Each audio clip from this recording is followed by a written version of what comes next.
Hello and welcome everybody to Town Hall number 83. It is my pleasure to be able to hand over again to Diana and Jenj, who are going to take you through how heavily invested we have been in the platformOS documentation. And the reason for it is, of course, for you, our developer and channel partner community. So without further ado, over to you, Diana, Jenj.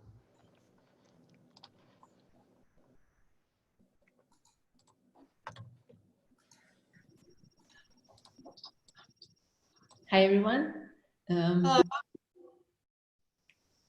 As you might have seen, our documentation site or read in our status reports, we had another round of user experience updates and updated the design on our documentation. In today's town hall, we thought it would be interesting to tell you about the work that went on behind the scenes. I'm here with Gyöngy Gora, Director of Visual Design at platformOS, and we'll tell you about the following topics. First, I would like to reminisce about past designs and show you the visual journey of how we got to the current design. Then, I would like to talk a bit about how we approached the user interface design and where we put it in our process. Then, focusing in on the new design, I'd talk about all the preparation we did before working on the visual design. The biggest part of that being the reorganization of content and navigation on the documentation side.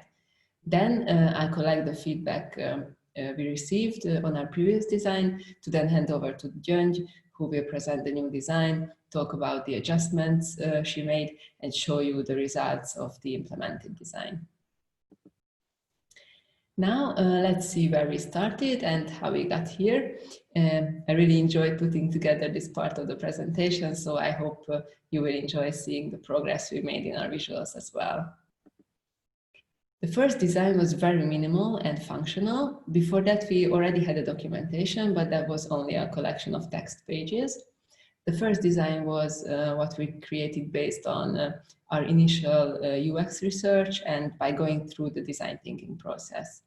Then we had a year of iterations and fine-tuning with this minimal design, focusing on content, navigation, and layouts, and then changed to the second design. At this point, it was all about content.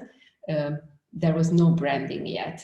On the slide, you can see the homepage of the first design.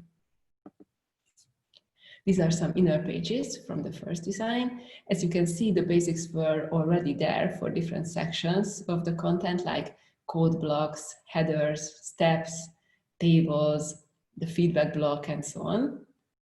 Everything was kept to the minimum design-wise at this point. For example, the release notes were only a bulleted list with dates. Then we changed to the second design. A large change here was that on the first side, the left side navigation always displayed all large sections, regardless of where you were on the site. On the second design, the sections could be found in the top navigation, and the left side navigation displayed the navigation items for the specific section you are in. We changed this because we found that it's rare that a user would jump around a lot between sections, and some of the sections like the how platformOS works or get started sections were aimed at a different target audience than tutorials or APIs. For example, if beginners start with exploring the get started section, they will probably not go back to it once they moved on to tutorials. At this point, the platformOS branding had been prepared, but we haven't tested it or applied it to the web yet. This was the first design that followed our branding. CBO did a great job on creating this design. As you will see later on in this presentation, we got a lot of positive feedback on many aspects of this design. On this slide, you can see the homepage of the second design. These are some inner pages. You can see how the different blocks evolved, and also that the release notes became much better organized. The list is easier to skim through, and the individual release notes include sections of new features, improvements, and fixes that are not clearly separated. While we were happily using the second design, we started fine-tuning our branding and creating the design systems for platformOS sites. We also had a full design update on our marketing site. And during all of this, we got an understanding of how we would like to use our branding online. There were also some larger updates planned content and navigation-wise. So we decided that we will update the design of the documentation site as well to better fit into the visual style of all platformOS sites. We kept the clean look and feel that is helpful on the documentation site, but added the elements from our branding to enhance the platformOS branding. The documentation site uses the blue brand colors adjusted for use on screens. You can see the home page on this slide. We updated all pages of our documentation, including new pages like the contributors or the try now page, and also new functionality like the Algolia search or our new GraphQL API reference. Here's an overview of how the visuals of the homepage have changed over the last couple of years. We have continuously updated the layouts, navigation, and content, and had a visual design update each year. Now that you have seen how the visual design of the documentation site has evolved, I'd like to talk about our approach and where we included design into our process. As you know, the goal of a documentation site is to provide easily accessible, well-structured information. Unlike a sales landing page or a web shop, the aim of the documentation is not to allow visitor to complete a task, for example, buy something, but to provide information that is written, edited, and structured in a way that best fits the user's needs. We chose to follow the design thinking method and the content-first approach when building our documentation site. We focused on our target audience and their needs, and right during the discovery phase, we made all our decisions based on our user personas and what we have learned about them. After we had an idea of what they needed, we wanted to explore what types of content we'll create for them. And then think about the display of content only after that. This is what content-driven design means. We made sure that content is our top priority, and we started designing with existing content, or at least templates for the different types of content. Then we continuously tested our documentation with real users and fine-tuned content, navigation, and layouts based on user feedback.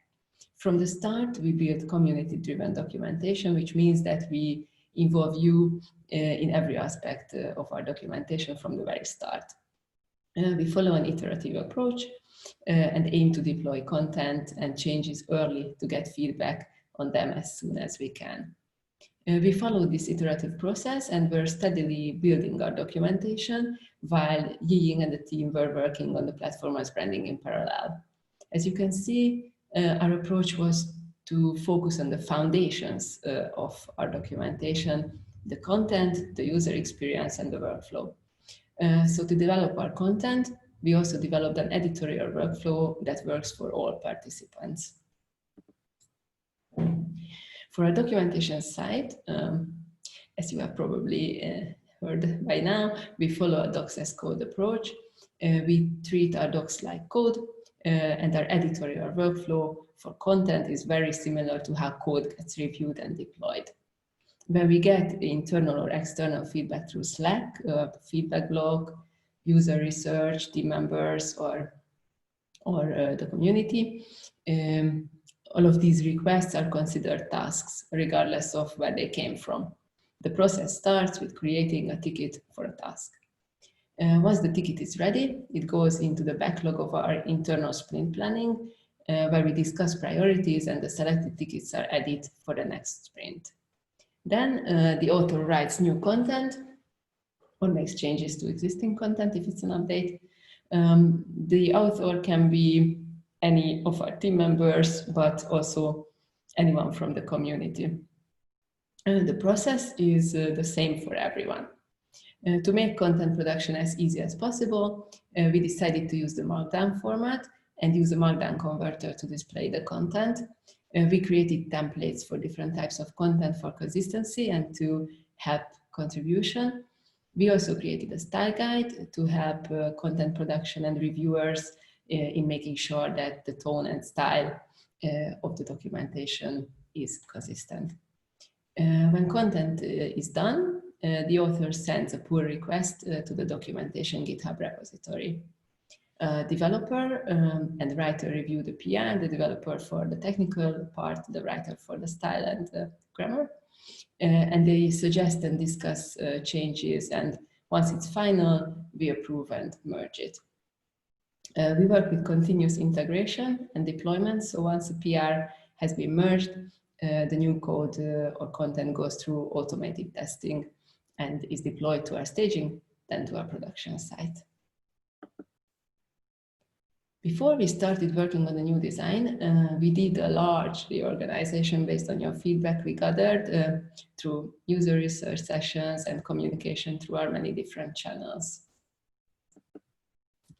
We reorganized content and navigation on our documentation site. We renamed the tutorial section to developer guide. This was in line with our plan to extend our tutorials in this section with more concept topics as requested. Our plan was to have a comprehensive get started section for beginners with the Hello World tutorial and build a to-do list app series, and the developer guide for everyone working with platformOS, from users who have just finished the get started guides to experienced platformOS developers. We removed the How platformOS works section and moved the topics it previously included into the development category of the developer guide. We reorganized the main menu, which now includes Get Started, Developer Guide, API Reference, Best Practices, and Use Cases. We reorganized the homepage cards and other content to reflect the new structure and highlight the release notes and the community sections. And we also reorganized the footer. We reorganized the Best Practices section to better group topics by categories. And we refactored some topics like the About platformOS topic, which now became a category. And now it includes what is platformOS and our security and disaster recovery articles. We also added articles in new categories, for example, about GraphQL, and have implemented a new, better auto-generated GraphQL API reference. Another large area we focused on was onboarding. On the documentation, we created tutorials for the semi-technical and technical journeys. Hello World is the first part of our Get Started guide that will teach you how to set up your development environment, create a simple site, make a small change on the homepage, and then deploy it. This is to make sure you have everything you need and that everything works. Build a to-do list app is the second part of our Get Started guide that walks you through the steps of creating a to-do list app on platformOS, from setting up your development environment to deploying and testing your finished app. It explains basic concepts, main building blocks, while also giving you some recommendations on workflow. After implementing the onboarding journeys on the partner portal and publishing the Get Started guides on our documentation site, as the next phase in improving our onboarding processes, we have published the Try Now page on our documentation. The Try Now landing page provides two routes, one for the non-technical audience and another easier one for the semi-technical audience. The one-click install route takes you through registering on the partner portal to creating a demo site and installing the blog module on it by only clicking through a setup wizard.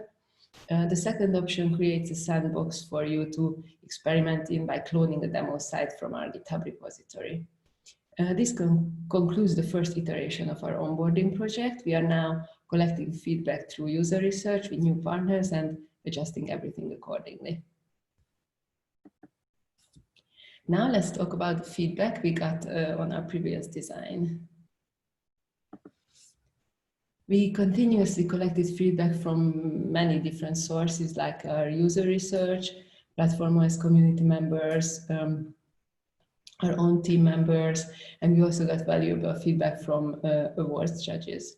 Of course, we also kept our future plans in mind so that we can do the updates to our documentation in sync with how we want it to evolve in the future. From all of this, we compiled a creative brief for our designer. Let's see some of the positive feedback and suggestions for improvement we got. On the right side of the slide, you can see some quotes from awards judges. But to sum it up, most of the community and the judges like the navigation, as it's readily usable and at the right levels. Remember, this is the second version of the navigation, where we decided to move the sections to the top, while the left side navigation displays only the navigation items from the specific sections you are in. The layouts received praise for being well planned and well structured. Most users like the calm and minimal colors, the typography, especially how code snippets are displayed.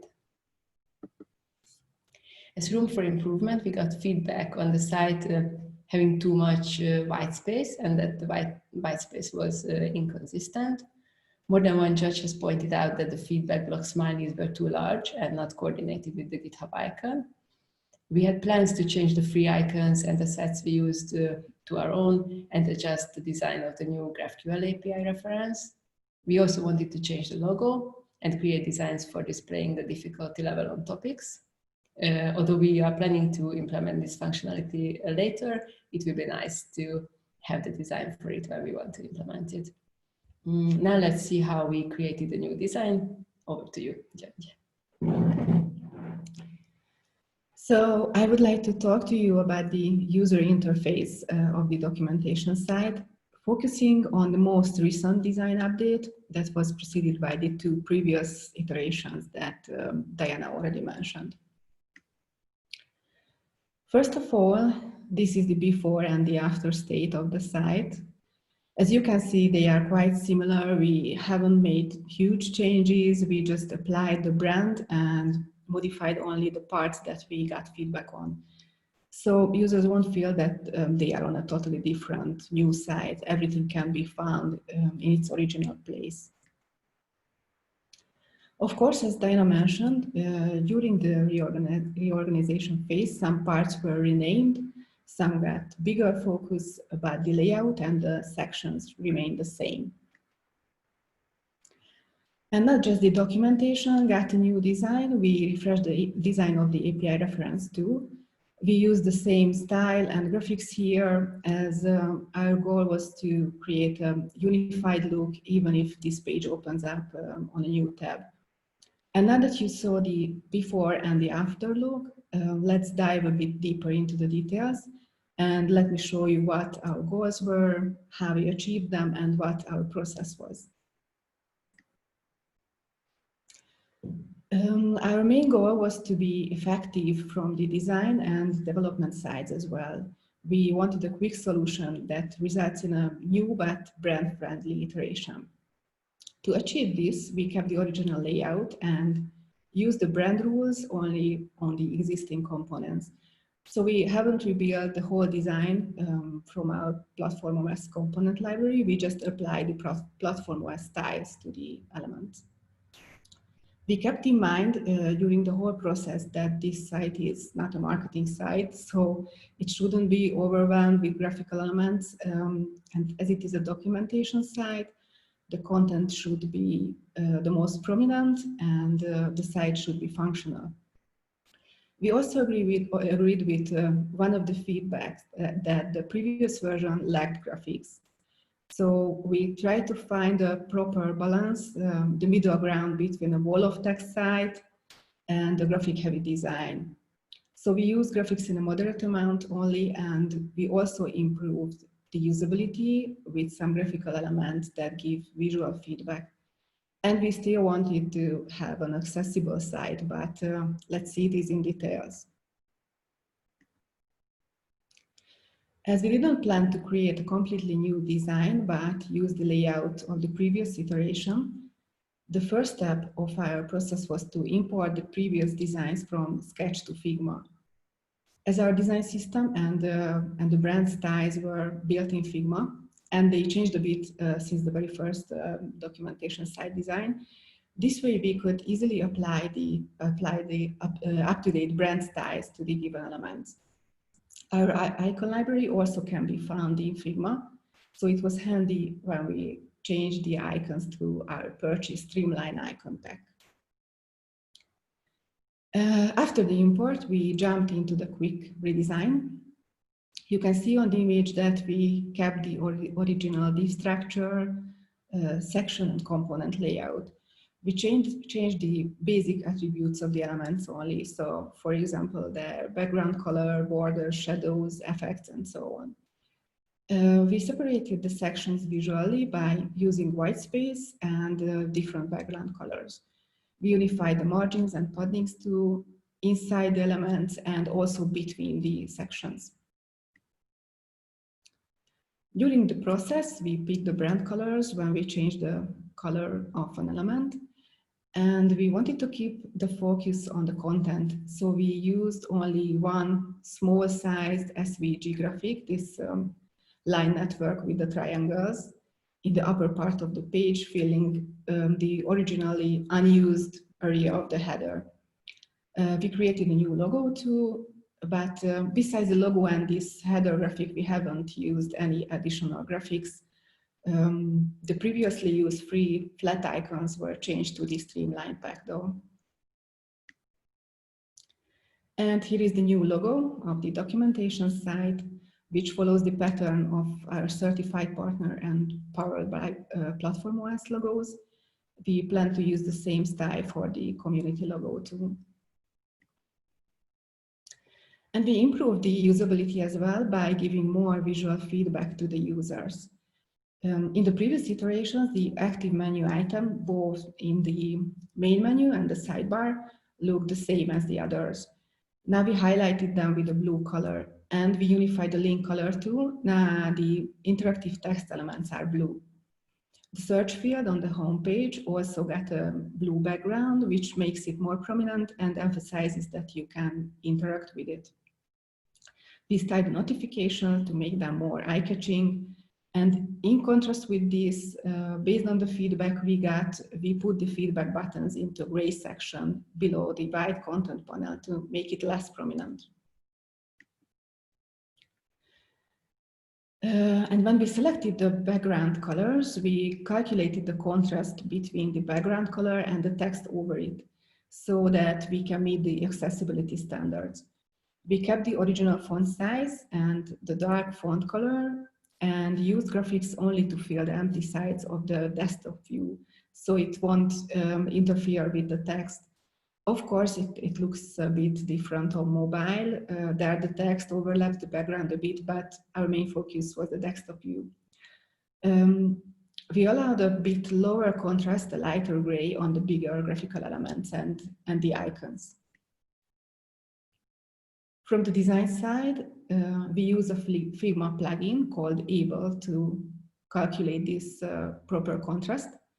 As you can see in the animation, you just need to select the two layers, in this case, the bottom background and the text over it. And the plugin shows the contrast ratio and whether it fits the accessibility standards or fails. From the development side, we use the Lighthouse report viewer to calculate the accessibility and performance of the implemented site. And finally, here are the Lighthouse results. During the implementation of the design, we migrated the site to Tailwind to make it lighter and faster. So now we don't use Bootstrap anywhere. You can see the Lighthouse scores on the screenshot, and you can find articles on how we have achieved this in the performance category of our best practices section. And we hope that you like the improvements of the documentation site, and thanks for all of the feedback you provided. They helped us a lot to make our site better. Thank you. Thank you. And thank you. And thank you.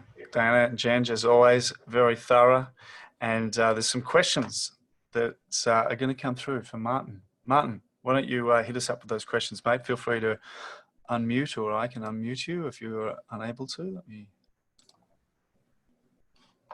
You should be able to actually unmute yourself, I think. There we go. Good stuff. Yeah, cheers for that, guys. That was cool. I've got a whole bunch of questions. So what's the time? Okay, we've got some 2:30. We're good. Good. Except just be mindful. It's late where Diana and Jen are, so be kind. Yeah, so I've sort of jotted questions down in order, so we might skip back to the start. But first of all, you mentioned earlier about user analysis and testing, both on the platform UX and documentation UX. How much, sorry, the window's open. How much did you do of that? So roughly, you know, how big was the scope? And also, sort of how did you go about structuring it? So did you have different methods? Did you receive that feedback in different ways from different people? That's sort of the first question. Yeah, well, this would be the best question for Kata, our UX researcher. Yeah. She has a psychology background, and she knows all kinds of different methods that she can work with to get the information from different users. And we did a lot of user research. So if we consider the amount of user research that went into this, it's way more than the actual output that you can see, because in the beginning we had 2-week sprints, which all of them include user research sessions. In the beginning, we didn't have real users yet, so we worked with personas based on our assumptions, and then we fine-tuned those as we got feedback later on in the process. So by now, we don't have to use these personas, or at least they are not fictions anymore, but they are real users. So we still have ongoing user research. We are working on the research section of the documentation site, where you can see our methodologies listed and explained. And then you will be able to see all the past user research and the results. And you will also always have the ongoing user research that you can join. Unfortunately, this is not yet ready, but we are working on it. So you will see everything there. Oh, okay, so you're putting it all on the documentation, did you say? Yes, in the community section.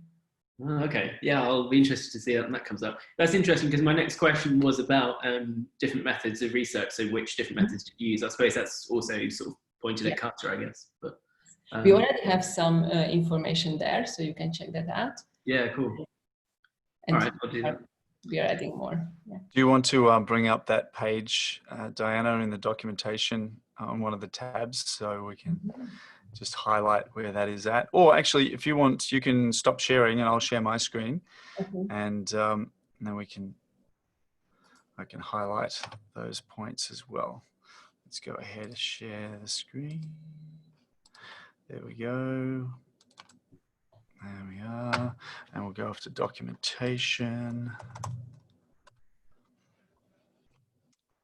And that was in the community section. And on here.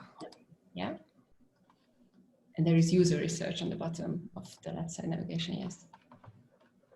Methodologies, everything. And there's also building our documentation site on platformOS. That was the blog post I was looking for, because I knew we actually had documented that in a post. And you can see that in detail as well. Information architecture, the design thinking process, discovery, the personas that were assumed before we actually got to know the community. And yeah, it's pretty comprehensive. Look at this. World-class stuff. I didn't know that was there. That's really cool. Nice. I'll have a read. Yeah. Excellent. Did you have more questions, Martin? Absolutely, I do. All right. Well, before you go on, let's open up to see if anybody else has got a quick question while we are giving Martin the floor again. Feel free to use the chat. No? Well, it looks like it's all you, Martin. Awesome. Well, I've got a few more, so yeah, we'll crack on then. So the next one was more focused on documentation, so less about perhaps design and more about the flow of that. So on the doc side, does anybody at platformOS monitor all of the different documentation you have and make sure that it's all kind of up to date and accurate, or do you more heavily rely on just the community feedback and edits for that? Not yet. We would like to rely more on the community in the future, but for now we do regular testing of the documentation as well. Right. Okay. So in the same way that test coverage for code is done, we will have documentation coverage as part of that QA process. When we're moving as quickly as we are, sometimes the documentation doesn't get updated as quickly as the functionality or features get produced, and it's coming together closer and closer. And what do you mean by testing? Do you mean you give the So our code base has currently 95% test coverage across everything. So when we do a change, there's full test coverage across every feature, module, core, backend function, so that we minimize regression issues going into production. Because we use Docs as code, and if we can link the two, whenever a feature is changed that has test coverage, how does that impact documentation? And to have a continuous integration deployment cycle that also incorporates documentation into that flow, so that we can minimize anything getting changed that doesn't also have the relevant updates to documentation or documentation coverage. Nice. Okay. Food for thought. And so what was next? Let's have a quick look. So sorry, go on. Well, I was just going to ask, so who is it at platformOS that primarily writes docs? Is there like a few dedicated people, or does it depend on who's built the feature, for example? Well, we wish it was who built the feature, right, Diana? But Diana definitely is doing a lot, as well as Pavel, both doing a lot in contribution. More and more the devs are also doing the overview of a feature or a change, so that when it goes into the hands of somebody who's got to document it, they have a clear understanding, because often a change might happen by a developer that is understood by the developers, but not necessarily easily translated into documentation. And so more and more the engineers are also contributing to at least an overview, so that with a change request or a new feature, there's an outline of the documentation that can then be handed over to Diana and her team. Right. Yes, and our own developers use our documentation as well. So whenever they bump into something, they can give feedback, and we can update those topics. And also our account manager helps a lot with the docs, because he's in constant contact with clients. So he knows very well what questions they have, and if they haven't found the answers to them. So he helps a lot too. Mm. Awesome. And as new developers, channel partners and developers are coming on board outside of the Business Catalyst community now, there's a whole bunch of different use cases and developer experiences that are being brought up, particularly for those who come from a more of a back-end coding background. So that's been really useful as well. We know that the POS CLI tool and instruction around that, for some developers, they're just reverse engineering a whole bunch of things, not reading the documentation necessarily, just installing POS CLI, looking at the code, and the code is the docs. But we need to make that simpler to also enable new developers to get on board and quickly go from getting started through to advanced. And that's something we're also looking at as far as accreditation.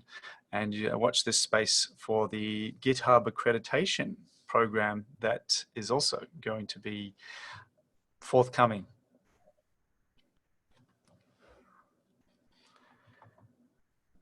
And while I'm sharing the screen and anybody's got more questions, I know you had this other question, Martin, which I'll answer now just by clicking this button. What is the current that was my Lighthouse? That was my last question. What is the Lighthouse? Well, let's take a look. I'm glad you asked. This is an important thing. Yeah, continues to knock it out of the park, 100, 100, 100, 100. So that's awesome. So there's just nothing we can improve upon there. And on the mobile version, I think it's around 97 thereabouts. And the reason why it's not 100 is because, let's just change that to mobile, is because of the Algolia search plugin, and that little JavaScript widget just takes up another hit. And so we get 97 and 100 across the rest.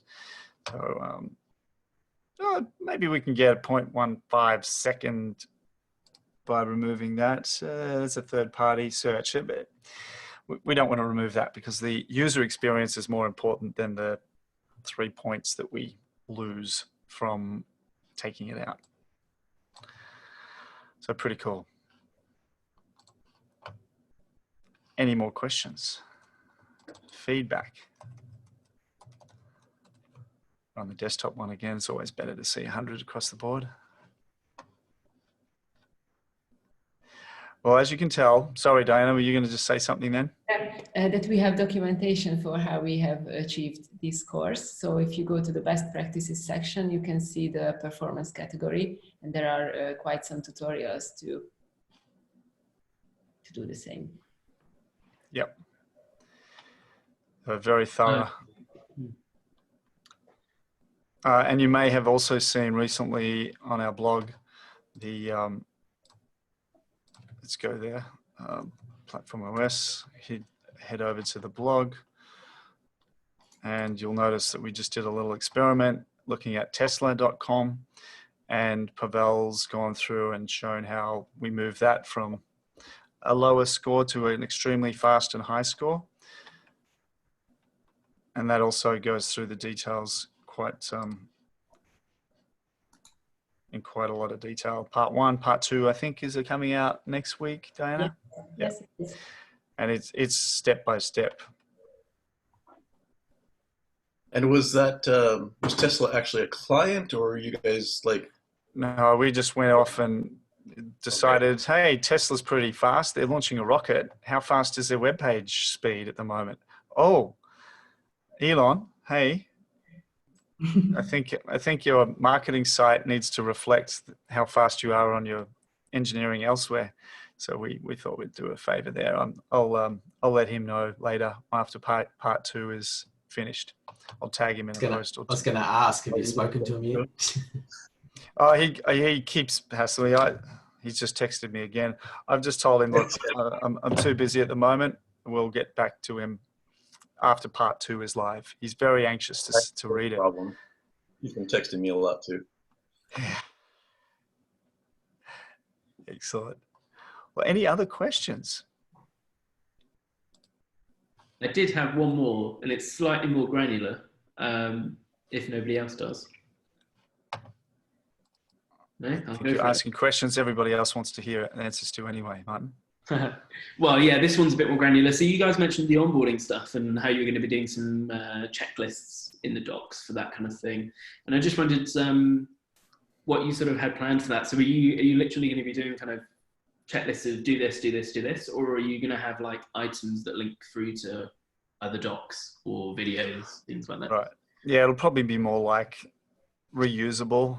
So yes, there might be a series, but we would link to other articles, but that'll come down to what the feedback from the community is. Dana's always constantly getting feedback, and Carter's looking at how the information architecture should work to be optimized. We'll also probably throw in that, not Magic Egg, what's that other one? Heat map thing. Oh, Diana knows. Jenge knows. Carter knows. Heat something. It's a heat map thing. It's called, oh, it's on the tip of my brain. Anyway, it's that thing that tracks usage, where you go, where you hover. Hotjar. I knew it had heat in it. Hotjar. Yeah, Hotjar. Yeah, everybody knows it now. So we'll use that as well after each iteration. We get rid of it. We don't want to have that turned on all the time. Again, it's just bloatware at a certain point. But when you get a sample of data and you can analyze it, make use of it, make the change, turn it on again, it becomes quite a good, valuable tool. And do you use any other, just on the subject of tracking and usage, do you track usage in any other ways? So maybe page views or ratings, stuff like that? We track every search term. So we know what people are searching for. whether or not we have content for those searches, what is clicked on after search suggestions are made. All of that is also analyzed. Cool. We noticed that a lot of people are searching for Martin Sanderson, and we're going to have to probably get a dedicated page for you, mate. So you guys also know that I was searching for like cron jobs and background jobs, and I can't find those pages. Yeah, it's background. Yeah, so we got background there. There you go. There's background. What are you talking about? Async callbacks. Look at this. This is async. We know everything you're typing. Good. We actually do have an Adam Cook cookie. It's called the cookie for cook, the cook cookie, and we know all about all the questions. And you know, we actually rank and weight that feedback higher. Higher. Okay. Higher, mate, higher. Yeah. You've been here from the beginning, Adam. I hope you've seen a lot of your feedback actually coming into the fore. I have. I've seen a lot. Good. We take it seriously. Well, look, it's getting late for our incredible team in Hungary, and I'd like to just thank them, golf clap all around, for the incredible work that they do across the board. Incredible work, it really is. Very proud of our documentation. It has always had a priority over and above our marketing site, because for developers, it is also a marketing site. A developer that comes in and looks at our documentation that says, oh, wow, that's really comprehensive, gets a higher score than somebody looking at the marketing site going, wow, the promise is there, but where's the documentation? So we really are proud of our documentation. And who knows what awards await us next. As you know, we all are very proud of that mantelpiece piece that sits proudly in Diana's home for winning the UK Technical Communication Awards in 2019, which Diana was able to go over and personally take from the hands of the judges. So we'll see what happens next. Always be improving, never resting on our laurels. So I'll stop the share there. I'll check if there's any other questions. Marty had a point there, yes, about the, well, you know, it's actually an elephant's head. It's not a chameleon. Have you noticed that about our logo? Now it is a chameleon, but some people see an elephant's head. It's very, very cool. We could make it all green and animated. Actually, you could even choose the color that you want to use. I will wrap it up there. Thank you again, Diana, Jenge. Appreciate all the hard work you put into this and all of the contributors. We will actually share one more time the screen, because we couldn't have got here without the contribution from our team, of course, and the contributors page is that in community, and our contributors right there. I'll click on that. So this, I think it's also based on how much contribution. So Pavel has been pretty prolific in his writing, as well as Diana, of course. Maciek, he's been doing some writing. So everybody's contributed outside of the team as well. And we'll continue to see this list grow and grow and grow as our marketing starts to ramp up and we're getting more and more developers on board with the community, build the ecosystem. So thank you, everyone involved. I appreciate you, and I appreciate our incredible team who does all the hard work on the documentation and the product itself to make sure that we can document something that is useful for developers to build anything on platformOS. So I will leave it at that. Happy Thursday. I am going to hit stop on the recording, and we'll see you at the next town hall.